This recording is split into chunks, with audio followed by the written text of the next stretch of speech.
The Hill is reporting on a strong move made by the Democrats, and that's something I rarely say, so you know this must be positive. And this move was about an infrastructure bill. They unveiled an infrastructure bill. So they explain here. Republicans rejected a $1 trillion infrastructure package on Tuesday put forth by Senate Democrats who challenged President Trump to work with them on his promise to rebuild roads, U.S. roads, bridges, and other public works.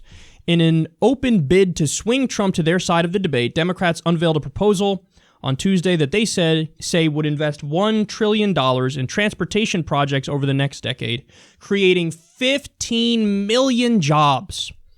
The blueprint includes $200 billion that would finance major projects such as rail lines and tunnels connecting New York City and New Jersey.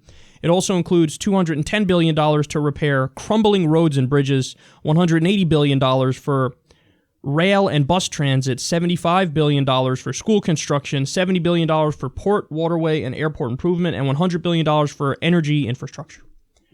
Okay, so what they're doing is, this is an instance of not just the goofy, backwards, ridiculous, knee-jerk reactionary idea of the resistance. We're going to obstruct him. We're going to obstruct him with everything he's ever going to do, period. Well, if you do that, you just pushed yourself in a corner. And for example, when Donald Trump did, like he did the other day, I'm going to kill TPP.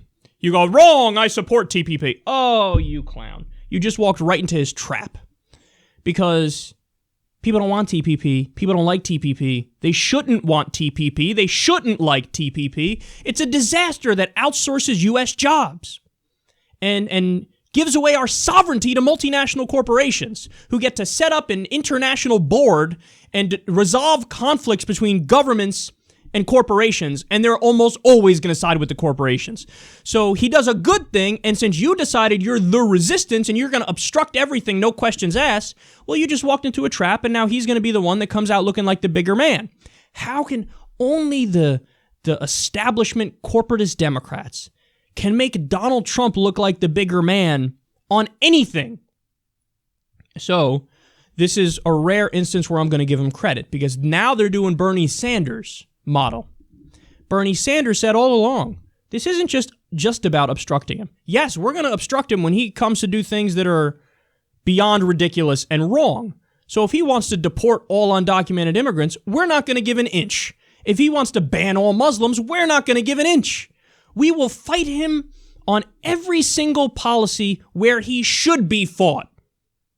But guess what? When he said some things every now and then that were reasonable, we're going to bring that up endlessly, ad nauseum, ad infinitum, to the point where we try to paint him into a corner and say, okay, now you have to stick by your own words. Do you agree with yourself, Don? And that's the way to go about it. So Bernie Sanders recently did that with Medicare and Social Security. Donald Trump had said repeatedly on the campaign trail, I'm not going to cut it. I'm not going to cut it. I'm not going to cut it. I'm not going to cut it. The other Republicans say they're going to cut it. I'm not going to cut it. Great. Well, here's your statement on that. Here's you saying it on Twitter 3,000 times. Here's you saying it during the debate. Let me read your quote. This is what Bernie Sanders did on the floor of the Senate.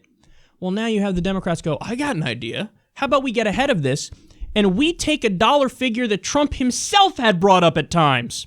$1 trillion. Now, by the way, our infrastructure needs way more than that. According to the report from the Society of Civil Engineers, I believe it's over 10 years or so, we need over $3 trillion to really get our infrastructure up to par.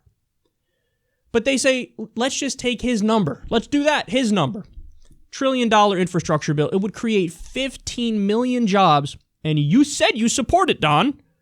So let's go. Don, I'm waiting for you. Don, I can't hear you, Don. Where's your tweet? By the way, Donald Trump also said, hey, Big Pharma, yeah, they're getting away with murder. We're going to crack down on them and negotiate prices and get better deals. Well, Bernie Sanders proposed an amendment to a bill that said, let's do exactly that. Let's import drugs from Canada and cut the price in half, sometimes even more than in half. And the Republicans voted against it. There were about 12 Republicans who voted with Bernie Sanders, but most of them voted against it. But then there were about 12 Democrats who voted against Bernie Sanders. So Donald Trump didn't say anything about it. What happened? Beforehand, you said, oh, Big Pharma's getting away with murder. Well, now you have an opportunity to change that because there's an amendment on a bill that would change that, and you got nothing to say.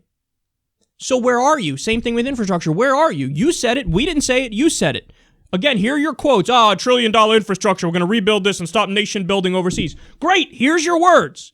Do you believe in it or do you not believe in it? Well, now the other Republicans, the House Republicans, the Senate Republicans, in their infinite corruption and in their infinite negative and disastrous ideology, they immediately rush out and say, no way, no way, no way, no way. We don't spend trillions on the people.